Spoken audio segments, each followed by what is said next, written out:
Hey, this is Anthony from Bayside at Riot Fest, and you're watching AMBY. Hey everyone, it's Alicia from AMBY, and I'd like to welcome you to our interview with Anthony from Bayside. How are you? I'm good. How are you? I'm great. We're here at Riot Fest. We're pretty pumped just for everything going on. How are you enjoying your time? So far, so good. It's still early in the day, but so far, so good. The set we played already, and that was awesome. And lunch was good, so I have no complaints. Lunch was good? Yeah. Did you, I guess, hit up one of the food trucks? No, I just went to like the artist catering thing. Yeah. I had to get up early today. I don't know how much walking I have in me. Well, you're currently touring North America, and you're doing it with the Early November and Better Off. Yep. We're doing that for about a month and a half. So how are the shows treating you? It's been great. It's been awesome. We're going to a lot of the places, I mean, Toronto being one, of the places that we don't go to a lot, you know, that we don't usually hit on our regular tours. So we're sort of we're trying to fill a lot of spaces, if that makes sense, you know. So it's been really cool though. It's good because the show's usually a little smaller than when you play in like the major cities like we usually do, but you know, a lot of the kids have been waiting to see you for years, you know. So it's a lot of fun. That's awesome. Well, for the two support bands that you actually have on the road with you, did you hand pick them, or how did that come about? Yeah, well, we've been friends with the Early November for a long time. We sort of came up at the same time in the scene, so we've known them for a while, and their name came up, and I called Ace, who's the singer, and we talked about it, and they decided to do it. And then Better Off is a young band, like a new younger band that I know Nick, our bass player, was a big fan of. So we always like to take out bands that we like.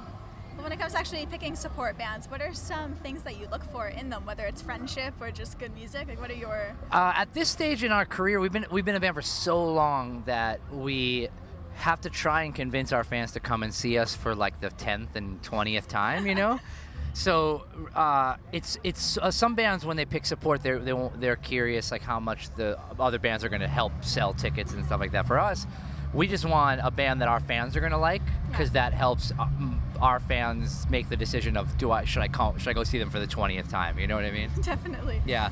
Well, something I've learned talking to artists over the years is how well food and music goes together, because you're touring the globe, you eat whatever you can. Food is very important. It's very important. So what's the best meal you've had on this tour so far? Best meal on this tour? I had Dinosaur Barbecue last night in Rochester, which is like, I think, and it's incredible. It's in upstate New York. I've been there. It's amazing. Yeah, it's the best. I mean, we've been to Texas and Tennessee and everywhere, and it's the best barbecue in the country. It's unbelievable. Awesome. Yeah.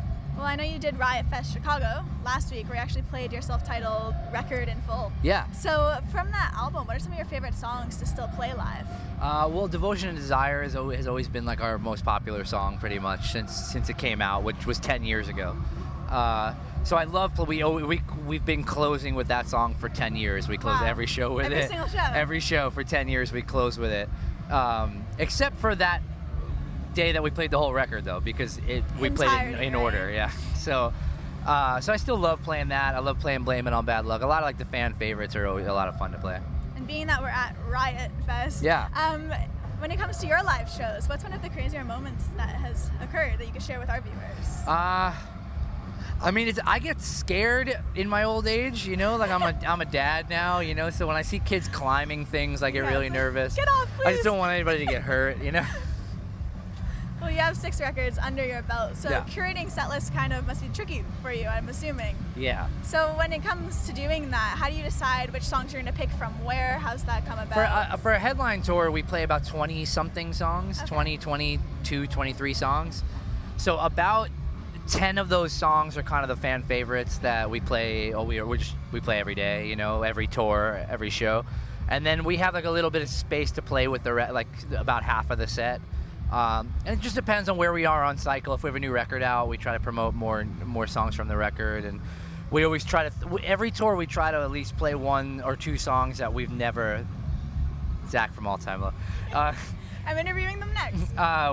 Every tour we try to play like 1 or 2 songs that we've never played before. Like we always want there to be something that the fans have never seen before. And you're touring in support of Cult, and on the special release of that record, you did a version of Call Me by Blondie, which is a really cool rendition. So why did you decide to put your spin on that classic? I've always loved it. I've always loved that song. I love Blondie. You know, I grew up in New York in the punk scene, and you know, you have to love Blondie. And I've always loved that song. I've always thought it would be a perfect song to cover. I'm glad that we finally got to do it.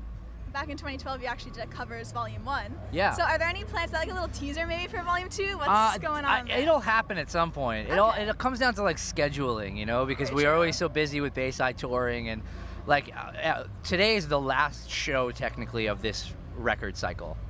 So we go home tonight.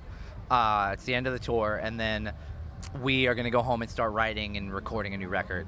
And then we'll go back on tour next year. So, Nice.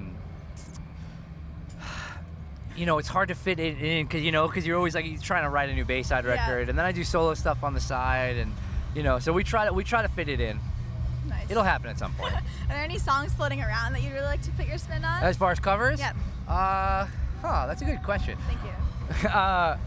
It would be. I'm a big proponent of I love songwriting, and I always try to explain to people that I think a good song is a good song no matter how it's dressed up, and I listen to show tunes, and I listen to country music, and I listen to punk rock, and I listen to everything, and I listen to pop music, and I think that they're all just good songs. And if you took the fact that you can take a Katy Perry song and a punk band can cover it and it's cool is proof to me that good songwriting is just good songwriting, you know? So I like to try and do unexpected things and something that people thought that they might not have liked, and then turn it into something that they would like, They would like. Yeah.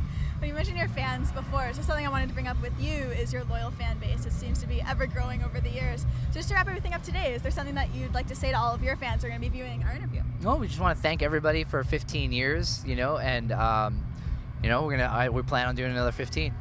Awesome. Well, best of luck with everything, and thank you so much for your time today. Thank you. Appreciate it. It's our pleasure. And remember, everyone, you can visit us at amusicblog.com for all sorts of interviews, features, videos, and much, much more with your favorite bands. We'll see you next time.